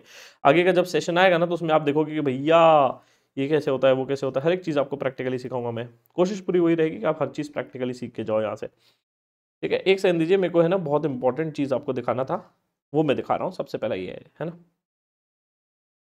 एक फॉरेंसिक ऑडिट कैसे होता है, पहले ये भी समझ लेते हैं, है ना। इसको मैं कहता हूँ 6 स्टेप्स प्रोसेस। ये इंटरव्यू में बहुत ज्यादा पूछा जाता है। आपको पूछा जाएगा कि भैया एक फॉरेंसिक ऑडिट में क्या प्रोसेस है, क्या स्टेप्स करोगे। सबसे पहला हम करेंगे कि हम लोग को डेवलप फ्रॉड थ्योरी, मतलब क्या, understand the company and the potential fraud indicators. अब देखो सबसे पहले समझते प्रोसेस क्या हुआ। एक विसल ब्लो हुई, यस, इन हाउस एम्प्लॉय ने बोला कि सर देखो this person is doing a fraud. मान ले पर्सन का नाम ले लेते हैं Rohit, Rohit have done a fraud. सबसे पहले हमने क्या पता पड़ा कि फ्रॉड हुआ। अब फ्रॉड हुआ तो अंडरस्टैंड द कंपनी, कंपनी को समझ रहे कि भैया क्या होगा, कैसे होगा, क्या फ्रॉड होगा। और इसके साथ साथ हम लोग पोटेंशियल फ्रॉड के जो जो इंडिकेटर थे आसपास जो हमको शक हो रहा है वो हम देखेंगे। ठीक है, इसके पहले वाली स्टेप होगी, अगेन इसके पहले आएगा एक विसल ब्लोअर आएगा, फिर यहाँ पे आपका अपॉइंटमेंट आएगा। तो अपॉइंटमेंट में क्या होगा वो चीज मैं बता रहा हूं आपको कि अपॉइंटमेंट में लोग पिच कैसे कर रहे हैं। फिर यहाँ पे निगोशिएशन होगा, स्कोप डिफाइन होगा, राइट, स्कोप डिफाइन होगा, ये बहुत इंपॉर्टेंट है, राइट। इसके साथ साथ सबसे डिफाइन होगी फीस, कि हमारी फीस कितनी रहेगी, वो सब चीजें। अरे यार एक सेकंड दीजिए, हाँ, तो ये सब डिफाइन होगा, है ना, स्कोप डिफाइन होगा, आपका फीस डिफाइन होगा, राइट। ये सब चीजें डिफाइन होने के बाद हमारा पहला स्टेप, हम फॉरेंसिक ऑडिटर बन चुके हैं, अब हम लोग सबसे पहले फ्रॉड थ्योरी डेवलप करेंगे। फिर कैदर करेंगे, एविडेंस इकट्ठे करेंगे। इसके बाद मैंने एविडेंस इकट्ठे किया, उसके बाद चलो पता पड़ा कि रोहित ने ही फ्रॉड किया, चलो बुला रहे रोहित को, रोहित को बुला, रोहित के साथ हम लोग कन्वर्सेशन करेंगे। अब ये कन्वर्सेशन कैसे होता है इस पे भी सेपरेट सेशन है, बट छोटा सा बताता हूं। आप हमेशा जब जाते हो तो एक इनफॉर्मल चिटचैट से चालू करते हो, फिर डिस्कशन होता है, तो उसको इंटरव्यू करेंगे, conduct interview to cover a hidden information. अब हर एक स्टेजेस पे हम पैसा लेंगे। मैं बोलूंगा कि एक एम्प्लॉय का इंटरव्यू लूंगा तो भाई 2 लाख रुपए लेंगे। That is that. अब ये बहुत रिस्की काम हो जाता है कभी कभी हमारे फॉरेंसिक ऑडिटर के लिए। क्यों भाई, आपको जाके उससे डिस्कशन करना है कि भाई देखो यार तूने फ्रॉड किया है भाई, या इनडायरेक्टली थोड़ा सा हीटेड डिस्कशन भी हो जाता है। काफी बार हीटेड डिस्कशन मींस एग्रेसिव हो जाएगा, सामने वाले बोलेगा तू मेरे को ब्लेम कैसे कर सकता है भाई, ऐसे कैसे कर सकता है, मैं तेरे अगेंस्ट केस फाइल कर दूंगा। And in fact you will be shocked to hear this out. ये थोड़ा सा एक रिस्कियर साइड बता रहा हूं। काफी सारे पार्टनर्स और काफी सारे लोगों के अगेंस्ट केसेस भी फाइल होते हैं जब आप फॉरेंसिक ऑडिट में जाते हो, but that is gonna be taken care by companies, वो सब हट जाते हैं बाद में। बट थोड़ा सा रिस्क होता है कि काफी बार हीटेड डिस्कशन होने से ये थोड़ा सा डिस्कशन हो सकता है। फिर implement the strict control, right. तो अब ये सब हो गया, उसके बाद आप क्या करोगे, उसके बाद step number 4 is right invigilation. That means आप लोग क्या करोगे, कुछ कंट्रोल्स वगैरह लगाओगे, अब आगे ऐसा ना हो, right. Next indirect method of proof, analyse the financial profiles and inconsistencies, और कुछ है तो देखो, राइट। और आखिरी में प्रोसिक्यूशन। तो ये चीजें बेसिक है, आपको कुछ बताना था, इसको और मैं डिटेल में कवर करूंगा। मेरे को समझाना था इंटरव्यूइंग वाला स्टेज, क्योंकि यहाँ पे आप आता है आगे, है ना। हाँ, तो अब देखो हर एक कंपनीज अब ऑफरिंग अपनी डिस्कस करेगी कि देखो भाई कि मेरे को लॉ फर्म ने अपॉइंट किया है to act as a forensic expert, witness and provide an assessment of a dispute between a two leading oil gas companies and Indian gas and the gas at a global leader and blah blah blah blah blah. मैंने ये किया, मैंने ये ढूंढा। अच्छा, अब ये report आप सभी के साथ शेयर की गई है। कहाँ पे शेयर की गई है भैया, एलएमएस में शेयर की गई है। अगर एलएमएस अगर ढंग से देखोगे तो यहाँ पे देखो केपीएमजी का ऑफरिंग डला हुआ है, इसको डाउनलोड करेंगे इज्जत से और पढ़ लेंगे। पढ़ोगे तो आप ही को बेनिफिट है, नहीं पढ़ोगे तो किसी और को बेनिफिट है। If you are not doing it someone else is doing it. अगर आप इंटरव्यू क्लियर करना चाहते हो, इंटरव्यू भी नहीं क्लियर करना चाहते हो, नॉलेज गेन करना चाहते हो, तो भैया देख ले देख ले देख ले, राइट। अब इसको जैसे आप पढ़ोगे ना तो आपको पता पड़ेगा कि क्या फ्रॉड हुआ था, कैसे कंपनी ने ढूंढा, क्या है वो सब लिखा हुआ है, क्या फ्रॉड हुआ था, कैसे ढूंढा, क्या किया, राइट। ये पढ़ोगे तो आपको बहुत अच्छा अच्छा नॉलेज मिलेगा, विच इज देयर। इसके अलावा मैंने काफी सारी रिपोर्ट्स ऐसे समराइज किया आपके एलएमएस में, तो आपको मजा आएगा पढ़ने में। बट ये आप पढ़ लोगे तो ये प्योर केपीएमजी का ही ड्राफ्टिंग है, मेरा कोई ड्राफ्टिंग नहीं है, ठीक है। अब आते हैं सर पीडब्ल्यूसी और क्या सर्विसेज दे रहा है। आगे बढ़ते हैं, right. We can protect you against the economic crime and financial and reputational loss. We can help you to manage crisis. We can help you to proactively monitor the risk. We can help you to standard and regulatory compliance. We can help you to protect the data. Right sir, drafting वगैरह रहेगा कि इसमें? हाँ भाई, drafting बहुत important होता है और ड्राफ्टिंग सही से होगा, इसलिए मैं आपको रिपोर्ट राइटिंग भी सिखाऊंगा। अब आप हमारी क्या क्या सर्विसेज है? सबसे पहला हम लोग ग्लोबल इंटेलिजेंस है, right, corporate investigation service, fraud risk management, dispute advisory, fraud risk analysis, fraudulent financial crime and compliance, cyber forensics, right, crisis management and STA. तो अगर आप ये पढ़ना चाहो तो पढ़ सकते हो, ये रिपोर्ट आपके पास है। थोड़ा डिटेल में पढ़ना चाहो तो पढ़ सकते हो, क्योंकि यही तो आपको करना है वहां पे जाके। किसी भी कंपनी में जाओगे तो ये सब आपको करना है और आपको दिखाया जाएगा फिर हमारी एक्सपर्टीज क्या है, कि हमने इंडिया में क्या क्या किया है, ग्लोबली क्या क्या किया है, विच इज़ देयर, राइट, और extensive working and complex and investigation. तो आप थोड़ा बहुत देख सकते हो। फिर हमारे एक्सपर्ट्स, मैं बता रहा था ना आपको, एक्सपर्ट्स दिखाए जाएंगे, इसमें से आप चाहिए तो आप किसी को चूज कर सकते हो, किसी के साथ काम करना है तो आप देख सकते हो। तो that is also gonna be given, ठीक है। तो ये सब आपको पूरा दिखाना पड़ेगा कि देखो हमारे एक्सपर्ट है, तो इसको इतना इतना नॉलेज है, इतने साल से है, राइट, पक्का लिखा होगा number of years of experience, over 17 years of experience, right, this guy have 22 years of experience. So this is what a selling point is. At the end of the day you have to sell it out, that is there. Similarly KPMG का भी आपको दिखेगा, similarly Deloitte का आपको दिखेगा, similarly EY का आपको दिखेगा, राइट। तो हर एक कंपनीज का हर एक पिच डेक बनाने का तरीका अलग होता है, वे ऑफ पिचिंग है डिफरेंट, राइट। तो you just go through it if you have a time, and if you read it out, trust me, I am telling you out, no one can stop you to gain an expert knowledge on the same. तो पढ़ोगे तो मजा आएगा, ठीक है। अरे pause कर, download कर और पढ़ ले रे भाई, ठीक है। चलो, तो सर मैंने क्या किया, मैंने सर अब सबसे पहले ना स्कोप हम लोग डिस्कस कर रहे थे, आ जाते हैं वापस, scope scope scope scope scope scope, project alpha, yes. तो अब ईसीएल समझ में आया, थोड़ा बहुत आइडिया आ गया क्या डिस्कस हुआ, कैसे डिस्कस हुआ? हाँ जी सर। तो forensically obtaining an electronic evidence to of the suspect of a company services, process electronic data using a forensic tool to make it searchable, prepare and run keyword and the process data to find a relevant information. ये बहुत important होता है, keyword search में run information आपको सिखाऊंगा कैसे होता है, राइट। बहुत ज़्यादा इंपॉर्टेंट होता है, विच इज़ देयर। इसमें जनरली हम तीन चीज़ें हम लोग सबसे ज़्यादा यूज़ करते हैं, वो भी मैं आपको बता देता हूँ। 3 कीवर्ड्स जो सबसे ज़्यादा यूज़ होंगे पूरे फॉरेंसिक्स में, और वो ये है एंड, और एंड नॉट। याद रखना, इंटरव्यू में पूछेंगे एंड और एंड नॉट कैसे यूज करना है, क्या यूज करना है, आगे हम दिखाएंगे, बट यस ये 3 कीवर्ड को याद रखेंगे। Identify evidence of manipulation through available electronic data, reviewing email data of 2 employees working with the suspicion of the identity and collusion. फिर market intelligence through public domain search, ये भी बहुत important है, इस पर मैंने केस स्टडी बनाई है कि आप कैसे पब्लिक डोमेन सर्च के थ्रू ढूंढोगे चीज़ों को, which is there. Identify the beneficiaries of a fraudulent payment and a potential linking between them, trace utilisation movement of a fraud embezzled from the company, ठीक है। अब सबसे इंपॉर्टेंट चीज professional fees के साथ डिस्कस होगी। मेरे को एक चीज समझ में आया कि मेरा स्कोप ऑफ वर्क क्या रहेगा। हर एक क्लाइंट का अलग अलग स्कोप ऑफ वर्क हो सकता है। उसको डाउट है कि मेरे प्रोक्योरमेंट में फ्रॉड हुआ है तो उसका स्कोप अलग रहेगा, उसको डाउट है मेरे सेल्स में फ्रॉड हुआ है तो उसका स्कोप ऑफ वर्क अलग रहेगा। तो स्कोप ऑफ वर्क कौन डिफाइन करेगा? क्लाइंट डिफाइन करेगा कि सर मेरे को ये करके चाहिए, ये चीजें आप कर लेना। अभी मैं ये पढ़ूंगा ना प्रोफेशनल फीस, तो इससे आपको और क्लैरिटी मिलेगी कि कैसे स्कोप ऑफ वर्क डिफाइन होता है। मैंने 5-6 अलग अलग एंगेजमेंट लेटर से ये प्रोफेशनल फीस निकाली है, इज्जत से हर एक को पढ़ेंगे तो थोड़ा सा और क्लैरिटी मिलेगा कि एक फीस कैसे डिफाइन होती है, विच इज देयर, ठीक है। चलो, अभी मैं आपको क्या सेटअप कर रहा हूं, अभी माइंडसेट सेट कर रहा हूं कि हाँ ये फॉरेंसिक है, ऐसे होता है, ऐसी चीजें देखेगी तो आपको चीजें समझ में आएगी। Once you are into this thoroughly, then आपको मजा आएगा। फिर हम रियल लाइफ फ्रॉड्स देखेंगे, रियल लाइफ हम लोग केस स्टडी सॉल्व करेंगे, फिर उसमें से मैं आपको बोलूंगा ए भाई ढूंढ के निकालना फ्रॉड। अगर आपने निकाल लिया तो आप बन गए फॉरेंसिक ऑडिटर, ठीक है। चलो, अब क्या बोलता है कि सर देखो प्रोफेशनल फीस कैसे डिफाइन होगी। Are professional fees are based on the actual time, ध्यान देंगे, actual time and expected at a hourly rate. तो जो भी हमारा एक्चुअल टाइम लग रहा है, बेस्ड ऑन हार्ली रेट हम आपको चार्ज करेंगे, which very based on the experience and the skill of the professional involve. तो अगर पार्टनर रहेगा तो ज्यादा पैसा, इंटर्न रहेगा तो कम पैसा।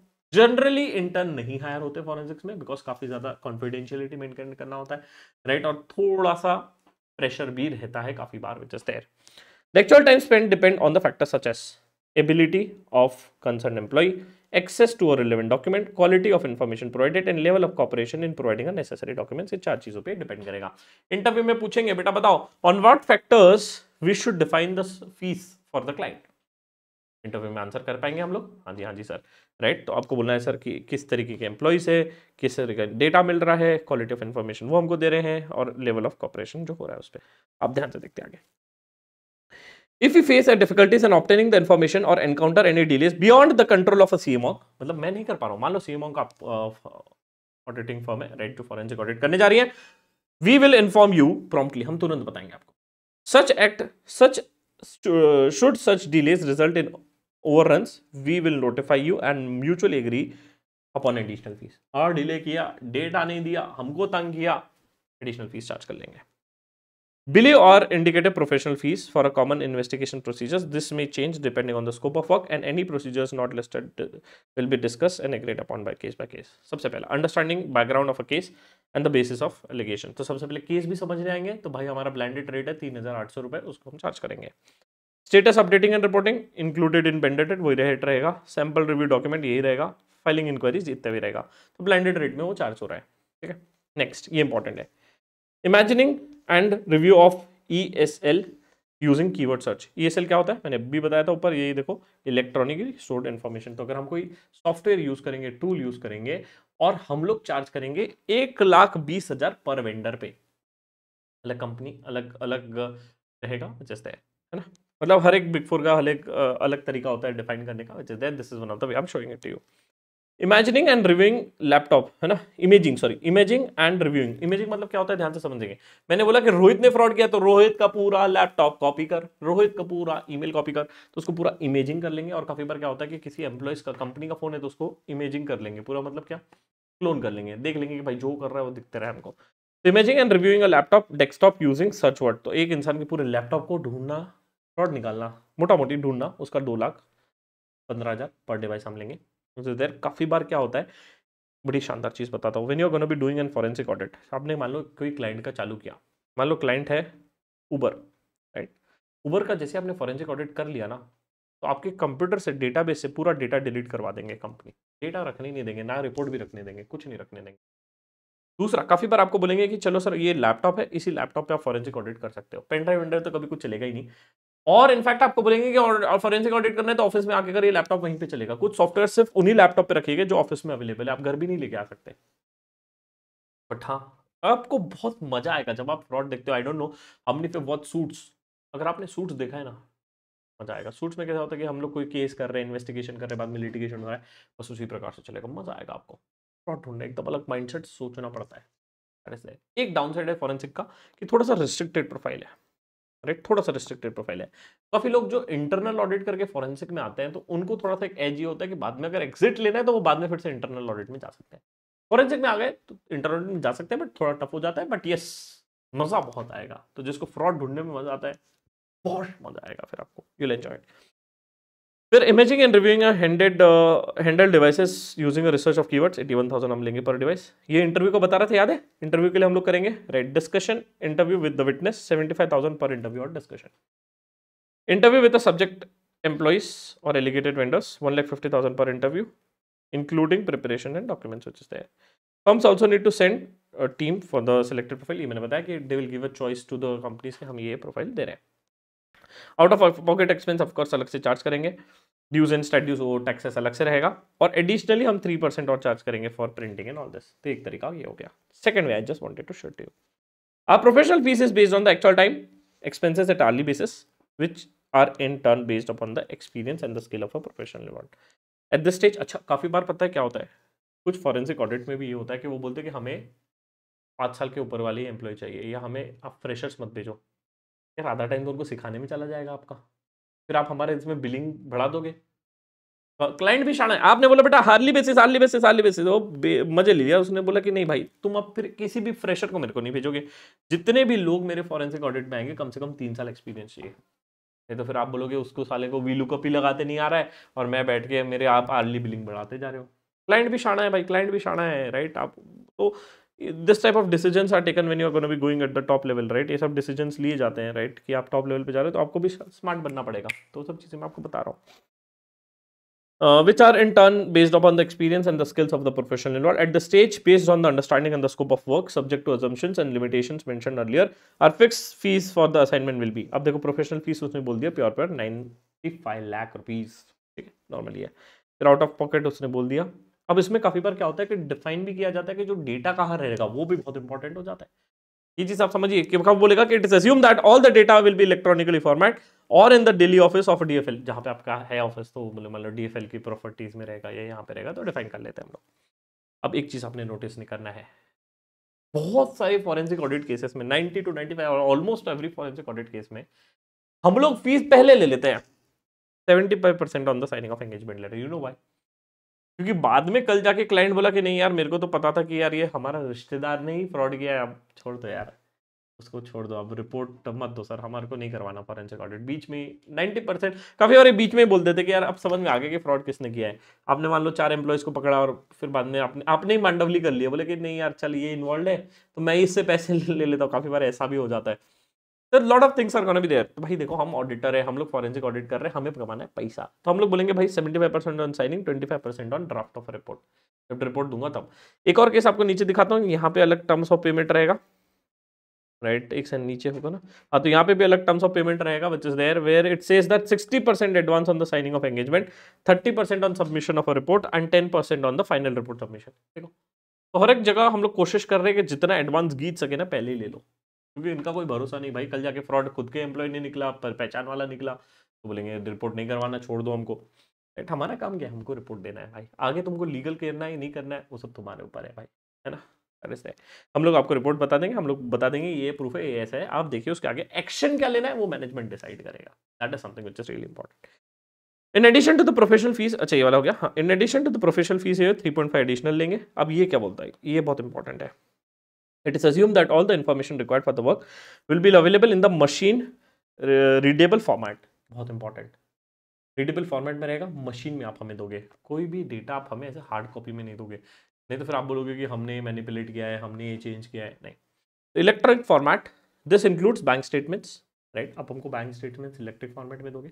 एक इंपॉर्टेंट चीज़, बैंक स्टेटमेंट कभी भी हम फॉरेंसिक में लेते हैं तो कोशिश करेंगे हमेशा पीडीएफ फॉर्मेट में ले, राइट? पीडीएफ फॉर्मेट में ले। एनालिसिस करना है पीडीएफ टू एक्सेल कन्वर्ट करके करेंगे, बट हमेशा पीडीएफ में लेंगे। That is there.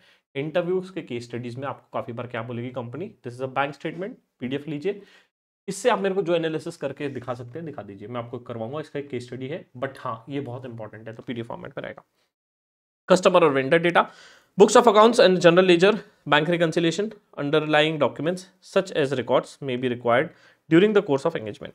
In case of any effort on digitalization of record is required, additional fees will be charged on the basis of actual time spent on the hourly rate of 2,800 per hour. तो भैया हमारा time खोटी किया digitalisation में 2,500 रुपए 2,800 रुपए हम लोग लेंगे प्रति घंटा, ठीक है? तो बैठ के हम मैनुअली स्कैन कर देंगे, हमें कोई दिक्कत नहीं, हमें कोई दिक्कत नहीं, हम कर लेंगे, बट इतना पैसा लेंगे उसके, everything money is involve, right? तो इससे क्या होता है, अब क्लाइंट सीधा रहता है, अब उसकी भी थोड़ी सी फटी रहेगी, उसे भी डरा रहेगा, अरे यार नहीं नहीं भाई दे दो, जो मांग रहे दे दो यार, फ्रॉड ढूंढना है भाई, नहीं तो फिर कल जाके क्या हो जाए पता नहीं, ठीक है? In case more than 50% of the data if information is not received from the corporate data, अब ये डेटा रिलेटेड था, तो अगर हमको पैसा डेटा रिलेटेड इंफॉर्मेशन नहीं है after 11 days working from the shared the IRL jargon word है, इंफॉर्मेशन रिक्वेस्ट लिस्ट, राइट? ध्यान रखेंगे full form IRL information request list. तो हमने कोई रिक्वेस्ट लिस्ट भेजी, उसके बाद भी हमको आपको डेटा नहीं दिया 11 दिन तक, a fee of 2,60,000 will be charged for every additional 5 working days for the idle time of the team deployed on the engagement. हम टीम को तो बिठा के रखेंगे ना, अब एक जगह फ्रॉड के लिए टीम बैठी हुई है तो दूसरी जगह थोड़ी काम करेगी यार, जनरली कराते हैं लोग, शाने रहते हैं और बोलेंगे देखो सर आपके इधर फ्रॉड किया है, मेरे इधर तो बंदे बैठे हुए हैं उसी के लिए है, राइट? तो ठीक है, you to give additional fees, that is है। अब कोई स्कोप ऑफ वर्क चेंज हुआ, कुछ हुआ तो कैसे होगा? हाँ, additional follow-ups more than 2 with a corporate data on a pending data, तो बहुत फॉलोअप करना पड़ा तो एडिशनल फीस लूंगा, 2 फॉलोअप करूंगा, स्कोप में रहेगा। Response to any notices from the regulatory authority, अगर मान लो कोई रेगुलेटरी अथॉरिटी से कोई रिस्पॉन्स देना है आपको कुछ है तो on the basis of actual time below mentioned hourly rate, partner और डायरेक्टर 10,000 प्रति घंटा and other team member 4,500। Background screening करवाने आपको in addition to 20 related parties of a corporate datas and vendors, 20,000 per vendor or related party. Scope involve background searches of 20 related parties up to 20 vendors customers. If site visit is required for the confirmation of vendor existence, हमको बोलेगा आप देखो कि देख क्या हो कि vendor है कि नहीं, तो 1 लाख rupees per vendor. Review of sample in addition to 200 samples. अब ये क्या है पता है कि क्यों ऐसा शानापंती कर रहे हैं, क्योंकि यार मान लो पता पड़ा कि यार रोहित ने फ्रॉड किया है, देख क्या हो कि रोहित सही में वो फ्रॉड के पैसे से मान लो उसने जिम खोल लिया, मेरे को देखना है कि उसने जिम खोला है क्या, कैसे किया है, क्या किया है, पैसे कहाँ से आए, जमीन कितने की लिया, वो सब पता करना है। अब थोड़ी दूसरे बंदे को मैं हायर करूंगा, मैं बोलूंगा यार KPMG या सीमॉन्ग तुम कर रहे हो तो तुम ही सब करो, क्योंकि दूसरे बंदे को हायर करूंगा वो 4 सवाल पूछेगा कि यार ये फ्रॉड है क्या यहाँ पे, अरे बताना फ्रॉड है क्या, नहीं भाई तो इसलिए क्या होता है कि ये लोग बड़े शाणे होते हैं, तो फीस एकदम तगड़ी डाल देते हैं। उनको पता है कि मजे ले रहे हो तो पूरे मजे ले लो बेचारे के, क्लाइंट पूरा लूट लो, तो रहेगा यार, दैट इज देयर। ठीक है, अब एक और चीज, अब जब इतना पैसा दे रहे हो तो आपको क्वालिटी भी देना पड़ेगा, रिपोर्ट ड्राफ्टिंग बहुत अच्छी करनी पड़ेगी। आप समझ पा रहे हो कि नहीं समझ पा रहे हो? ठीक है, तो इसलिए आप जब फॉरेंसिक में जाने की सोच रहे हो ना, तो आप सही सोच रहे हो, क्योंकि आपको इस कोर्स के थ्रू सब कुछ सिखा देंगे। बस आपको पूरा कोर्स इज्जत से कंप्लीट करना है, और बढ़िया से जो प्रैक्टिकली चीजें को सिखा रहा हूँ, पढ़ो, देखो और समझो। The review of sample in addition to 200 samples, 45,000 for every 20 increment samples which is there. Right, scope include the review of maximum of 200 samples. Extension of a period of a review or any other scope in extension not mentioned. Blended hourly rate 4,500 per hour. Estimate addition of 250 hours for review for 1 hour. ठीक है, estimated additional 250 hours, तो ये सब लिखा रहेगा। In accordance with the standard industry practice, CMO will aggregate a liability for a direct damages in the blah blah blah blah blah blah blah. The fees quoted above does not include the fees of this. Fees of court vote का attendance का नहीं रहेगा। अगर court में मेरे को ले जाना है, कुछ आपको करना है, तो उसका अलग फीस लगेगा, which is there. We have right to will issue only single draft report and a final report for the engagement. इस तरीके से आपने लिख के भेज दिया, एक सिंगल फीस रह सकता है, that is also there. Payment अब मैंने बता दिया, जीएसटी अलग से रहेगा।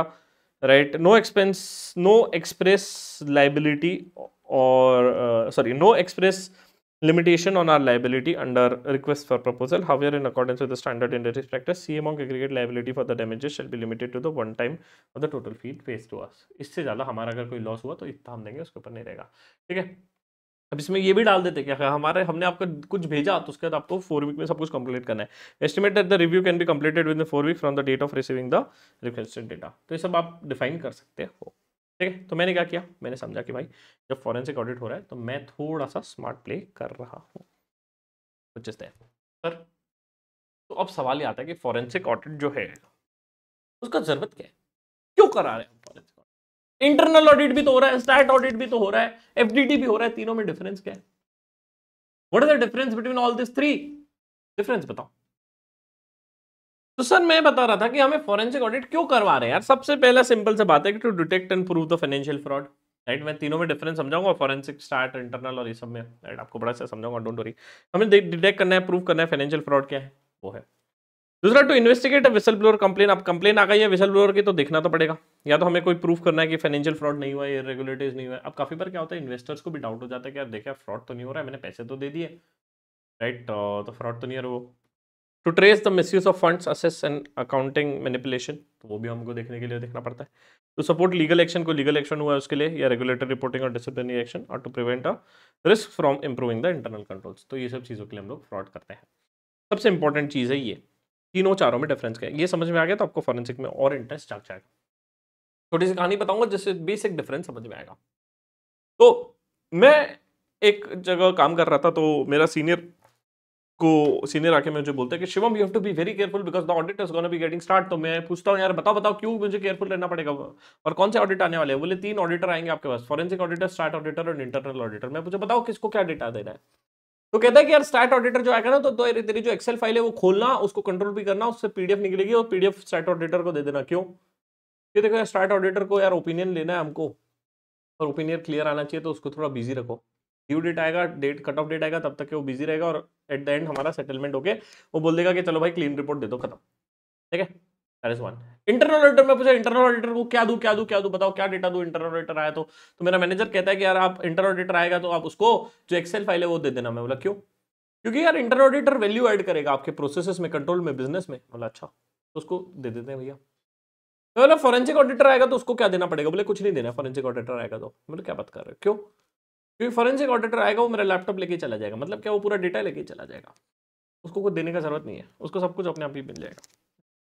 अब तीनों चारों में डिफरेंस समझते हैं, and in fact will be happy to share it. अगर आपको सब में एक्सपर्टीज बिल्ड करना है तो हमारे सबके मास्टर क्लास बनी हुई है, which is there. Start audit की, इंटरनल ऑडिट की, फॉरेंसिक और ड्यू डिलिजेंस, शानदार बनी है, मजा आ जाएगा, सब कुछ प्रैक्टिकली सीखेंगे उसमें भी। देखो स्टार्ट ऑडिटर क्यों हो रहा है? क्योंकि भैया आपको देना है opinion on the financial statements. Internal audit क्यों हो रहा है? क्योंकि हमें इंप्रूव करना है इंटरनल कंट्रोल और गवर्नेंस। फॉरेंसिक ऑडिट क्यों हो रहा है? क्योंकि हमें डिटेक्ट करना है, फ्रॉड रिपोर्ट करना है, ढूंढना है कि भैया क्या फ्रॉड हो रहा है वो। और ड्यू डिलीजेंस क्यों हो रहा है? कि भैया कल जाके मैं किस कंपनी में पैसा दे रहा हूं तो उसके पहले मुझे डीडी करना है यार, देखना है कि क्या financial health of a company is good और not, to assess the risk before the transaction. पैसा दे रहा हूं सही अमाउंट में, सही है कि गलत है, देखना पड़ेगा। फिर अगेन सबसे इंपॉर्टेंट, मैंडेटेड बाय, क्या ये स्टार्ट ऑडिटर रिक्वायर्ड है बाय लॉ? हाँ जी, हाँ जी। क्या internal audit is also required, section 138 का डिफाइन किया गया कि किस कंपनी में एप्लीकेबिलिटी है, बट मैनेजमेंट चाहता है तो खुद से करा सकता है। फॉरेंसिक ऑडिटर और स्टार्ट ऑडिट, फॉरेंसिक ऑडिट जो है ये क्लाइंट के ऊपर है। यार मेरे को पता है फ्रॉड हुआ, नहीं कराना मुझे फॉरेंसिक ऑडिट, भाड़ में जाए, पेटीएम में फ्रॉड हुआ, मुझे नहीं करना है, मुझे नहीं कराना है, मेरी मर्जी, right, but depends on the engagement and legal need, ठीक है। ड्यू डिलिजेंस क्लाइंट के ऊपर है, इन्वेस्टर के ऊपर है कि भैया चलो यार मेरे को भरोसा है सीएमओ जैसी कंपनी कभी फ्रॉड नहीं कर सकती, टाटा जैसी कंपनी कभी फ्रॉड नहीं कर सकती, तो कोई जरूरत नहीं है भाई डीडी करवाने की, दे दो ऐसे ही पैसे, है ना। स्कोप, फाइनेंशियल स्टेटमेंट्स पे आपको ऑडिट करके बताना है कि financial statements are true and fair view on financial statements है, हाँ जी। इंटरनल ऑडिट का स्कोप क्या होता है, रिस्क बेस्ड, उसे कहते हैं पूरा रिस्क बेस्ड रहेगा। एंड थर्ड फॉरेंसिक ऑडिट है ना, इसका मैंने स्कोप दिखाया था, स्पेसिफिक ट्रांजैक्शन ऑफ फ्रॉड, पूरा डिफाइन होता है कि हमारा स्कोप है, ये ऐसा होगा, ये ऐसा होगा। अरे दिखाया तो था मेरे भाई, ये तो था स्कोप, हमने पढ़ा ना पूरा कि कैसे होगा स्कोप ऑफ, ये ना स्कोप ऑफ वर्क, तो स्कोप ऑफ वर्क देखे हमने कि स्कोप ऑफ वर्क क्या रहेगा, कैसा रहेगा, यस दैट इज दैट, बहुत इंपॉर्टेंट होता है स्कोप ऑफ वर्क। और फिर ड्यू डिलिजेंस में हमारा फाइनेंशियल और टैक्स और लीगल जो भी रहेगा वो स्कोप हम डिफाइन करेंगे, हमको एफटीडी कराना है, टीडीडी कराना है, लीगल एलडीडी कराना है, legal due diligence, tax due diligence, right, it is that. Output क्या रहेगा, audit report of course, inter audit में इंटर ऑडिट रहेगा, इसमें investigation report for court and legal use, मैंने बताया ऐसे बनाओ कि कोर्ट या लीगल में काम है। और यहाँ पे रहेगा risk assessment and recommendation report, एक रिकमेंडेशन दोगे कि हमारे हिसाब से इस तरीके से इतना EBITDA होना चाहिए, हमारे तरीके से ये चीज ऐसे ऐसे होनी चाहिए, आप काफी सारे KPIs वगैरह भी हाईलाइट करते हो, which is there. Legal use, right, not meant for court, start audit को हम कोर्ट में नहीं यूज कर सकते। रीजनेबली एडमिसिबल कुछ हद तक, यस। प्रिपेयर्ड फॉर कोर्ट और legal action and for the business decision, not for legal action, कि आप डिसीजन ले पाओ एफडीडी रिपोर्ट के बेसिस पे, उसके लिए रहेगा। कौन बना सकता है, ये तो मैंने देख लिया, राइट, चार्टर्ड अकाउंटेंट ही स्टार्ट ऑडिटर कर पाएंगे। इंटर ऑडिट के again any other can do it out, internal in house भी रह सकता है इंटर ऑडिट, ये हमको पता है। फॉरेंसिक्स में, right, not limited to CS, other people are also eligible, and FDD भी other people are also eligible, right, just ये बेसिक चीजें हैं। अब जब हम फॉरेंसिक ऑडिट रिपोर्ट बना रहे हैं, कुछ चीजों का ध्यान में रखना पड़ेगा, जैसे कि detail forensic report includes finding, red flags, timelines, transaction trails and people involve, पूरा डिटेल हम लोग देंगे, राइट। आगे आपको जब एक फॉरेंसिक रिपोर्ट हम बनाऊंगा प्रैक्टिकली, आपको बनाना है राजा, आपको मैं डेटा दूंगा, मैं सिखाऊंगा भी और आपके साथ ही बनाऊंगा, राइट। तो आपको ये सब पूरा बनाना है कि भैया रेड फ्लैग क्या था, कैसे फाइंडिंग हुआ, क्या टाइमलाइन था, किसने क्या किया था, कोई मेल ट्रेल है क्या, कोई प्रपोजल पीपल है क्या, तो ये सब पूरा कुंडली देना पड़ेगा। उसके साथ साथ also contain a supporting evidence like email, screenshots and financial comparisons, वो सब रहेगा। आइडेंटिफिकेशन ऑफ फ्रॉड और misconduct, right, pin point extract nature of a fraud, कैसे हुआ था, क्या होता, क्वांटिफाई द फाइनेंशियल इंपैक्ट, वो बताना पड़ेगा। सपोर्ट फॉर लीगल और disciplinary action, the report can be submitted in court of law, right, which is there from the basis of FIR का भी बेसिस बन जाएगा, एम्प्लॉय टर्मिनेशन, ब्लैकलिस्टिंग, ये सब होगा। स्ट्रेंथनिंग इंटरनल कंट्रोल्स, राइट, इसके बाद आप जो फ्रॉड हुआ उसके बाद आप भैया कंट्रोल तो ठीक करना पड़ेगा ना, कंट्रोल गड़बड़ रहेगा तो दिक्कत होगा, तो सजेस्ट करेक्टिव मेजर्स, अब उसके बाद करेक्टिव मेजर्स बताओगे, प्रोसेस इंप्रूवमेंट क्या करना है वो बताओगे, help in redesigning SOPs, right, operating procedures, standard operating procedures, approval flow, ERP controls and remaining stakeholder trust to demonstrate that the company is serious about ethics, transparency and compliance, useful during the investigator meetings, auditor and regulatory reviews। तो basic चीजें जो आपको पता होनी चाहिए, that is that. अब एक और चीज मैं आपको कवर करना चाहता हूं इसमें, before I conclude for this session which is there, वो है कि मैं आपको एक और चीज रिपोर्ट में पढ़ाना चाहता हूँ कि जब भी हम लोग कोई फॉरेंसिक ऑडिट रिपोर्ट बना रहे हैं तो हम लोग एक नोटिस टू अ रीडर डाल देते हैं शुरू में कि भैया देखो हमने इस कंपनी का फॉरेंसिक ऑडिट किया, ये चीजें हमारा स्कोप था, ये चीजें नहीं थी, राइट। और सबसे इंपॉर्टेंट चीज होती है कॉन्फिडेंशियलिटी, जब आप फॉरेंसिक ऑडिट कर रहे हो आप बहुत ज्यादा चीजों को कॉन्फिडेंशियल रख रहे हो। ये सिर्फ रीड ओनली है, मतलब ये पढ़ना जरूरी है, राइट, इसमें समझाने लायक नहीं है, पढ़ते जाऊंगा आपको खुद ब खुद समझ में आ जाएगा, आप खुद भी डाउनलोड करके खुद से पढ़ेंगे तो आपको बढ़िया सा अंडरस्टैंडिंग होगा। This draft interim update has been proposed exclusively for Rohit Motors India Private Limited। मान लो क्लाइंट है जिसका हम फॉरेंसिक ऑडिट कर रहे हैं, जिसको हम RMIPL बोलेंगे, और client in accordance with the terms of engagement sign, तो जिस डेट एंगेजमेंट साइन हो उस डेट हमने लिख दी है। Between the client and the CMONG Assurance Consulting Services Limited, CMONG, we collectively contract the performance of the CMONG services and the report issued to the client are based on the subject of the terms of the contract. The report is confidential for the use of management only. It is not to be distributed beyond the management nor is to be copied or circulated referred to। अब देखो हमने इतना confidentiality क्यों रख लिया, क्योंकि कल जाके कुछ दिक्कत हुआ तो भाई हम रिस्पॉन्सिबल नहीं, हमने मैनेजमेंट को दिया, आपने भैया देखना चाहिए, ठीक है। और is discuss to any other party in whole or in part without or prior written consent as in terms of the business agreed upon.